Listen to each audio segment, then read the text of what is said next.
It's amazing, your family, and of course, I know your mom and dad, and I know Cooper or Cupper, I guess is how I'm supposed to say it.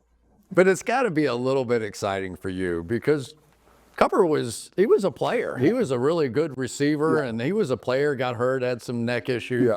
But to watch his son now come back Yeah. through the cycle, is a quarterback, probably the top pick if things go the way that they're talking about. It's pretty amazing. Yeah, very cool. Cooper was, when I was a sophomore, Cris in high school, he was a senior wide receiver. Probably the most enjoyable year I ever had playing football. I completed 120 passes that year. I threw 90 of them to my brother. Not because you're here, but like he was kind of a Cris Collinsworth. I mean, he was 6'4", he could run, great routes, fearless across the middle, and goes to Ole Miss on scholarship. And it wasn't a particular play. He was having some numbness in his hand, and they sort of checked him out. They said, Cooper, your neck's just not quite right. Your football career's over. That was tough. I mean, when you grow up around the game, to be told right in the middle of your freshman year in college it's over, is tough. And, the grace and attitude with which he handled that adversity was amazing. He had a great faith, great attitude, had a huge impact on me. He wrote me a letter saying, I want to live my dream of playing football through you.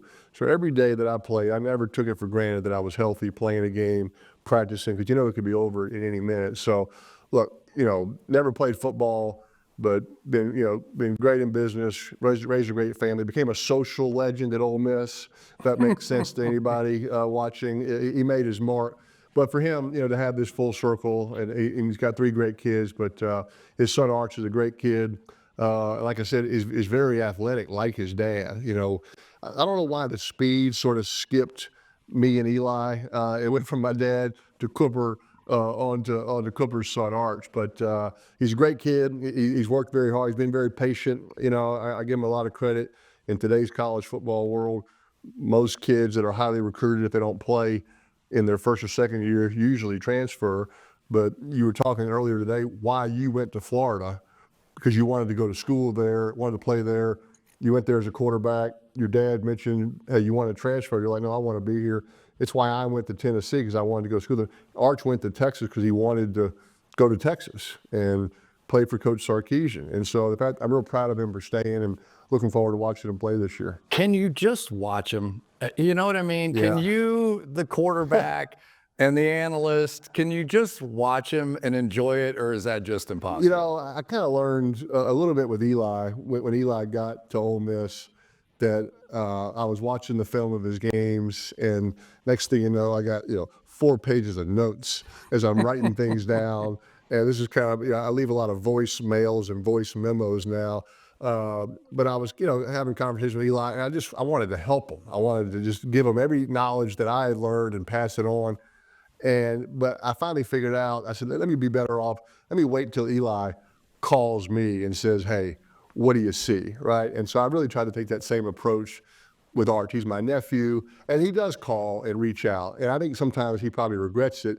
Last spring, they had a 2-minute drill that I think ended in a 4 and out situation, and he kind of called me about thoughts on the 2-minute drill. And I left him 3 9-minute voice memos, because the first one I forgot, to talk about kind of how you got to avoid a sack and you got to get an explosive play. And so I called it with a second voice memo. So, 27 minutes later, I think he's like, you know what? I love my Uncle Peyton. I'm not sure, I want that much information, but yeah, I'm his uncle. His dad, Cooper, has done a great job raising him. They're very close, and I just want to be there to help and support him. He came out to Denver 2 years ago. We watched some film together. We threw together, but that was his idea, kind of wanting to come to me, and that's kind of how our relationship goes.